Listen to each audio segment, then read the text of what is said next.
hein, comme notre président actuel, où les gens sont ministres pendant 20 ans. Donc vous voulez pas que votre père occupe le poste? Laissez-moi continuer. Moi, je pose des problèmes de principe, je ne pose pas des problèmes d'individu. Oui. Comme mon propre père, en l'occurrence, mais que ce soit lui ou un autre, ça ne change rien. Oui. Je crois que de tels systèmes ne sont ni utiles, ni sérieux.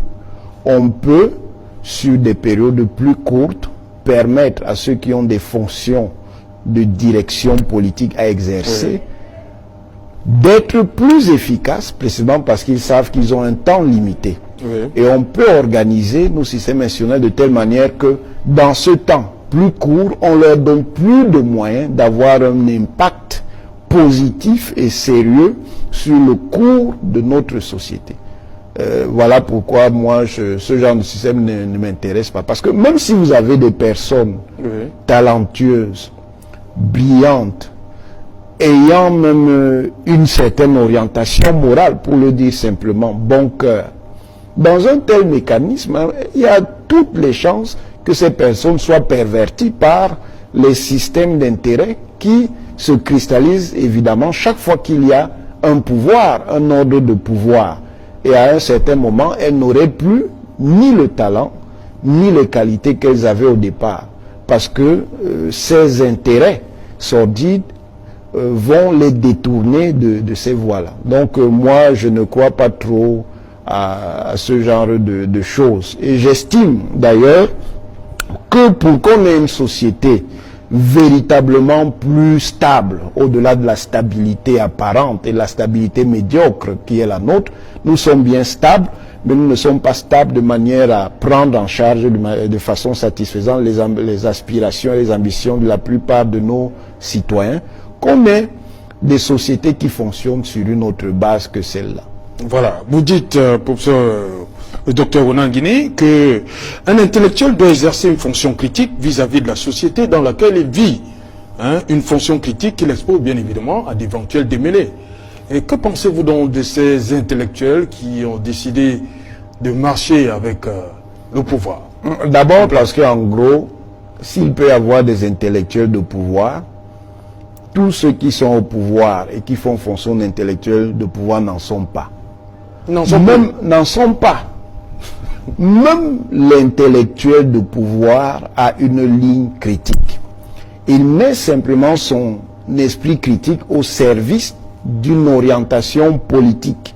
Mais quand il estime que cette orientation politique n'est pas suivie de manière sérieuse et crédible par le groupe politique auquel il appartient, il le signale, et il le signale publiquement, en prenant position, en s'exprimant oralement par des déclarations publiques, en faisant des éditoriaux ou des chroniques, en écrivant même des essais pour critiquer le fonctionnement réel qui correspond à la gestion du groupe politique auquel il appartient.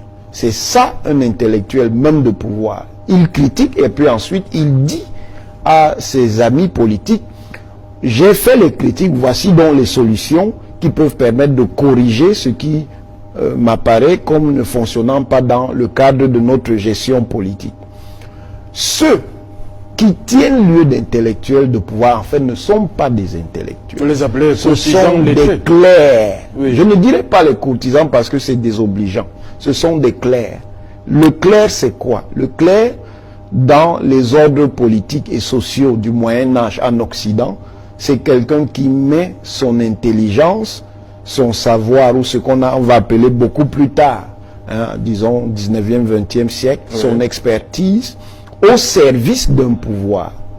Ça veut dire qu'il est là pour légitimer le pouvoir, rendre ce pouvoir acceptable.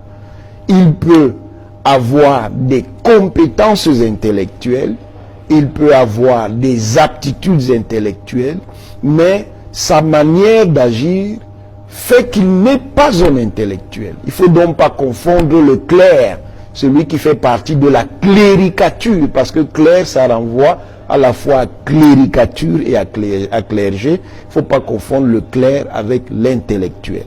L'intellectuel peut avoir toutes les sensibilités. Il peut être conservateur, réactionnaire même, il peut être réformiste, il peut être libéral, il peut être radical, il peut être révolutionnaire.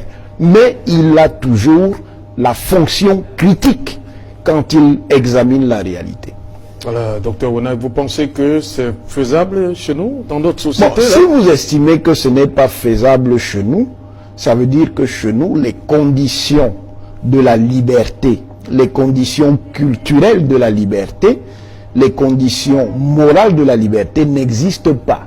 La liberté ne peut pas exister là où il n'existe pas l'acceptation de l'esprit critique, c'est-à-dire de la capacité à aller à contre-courant de ce que sont les idées dominantes.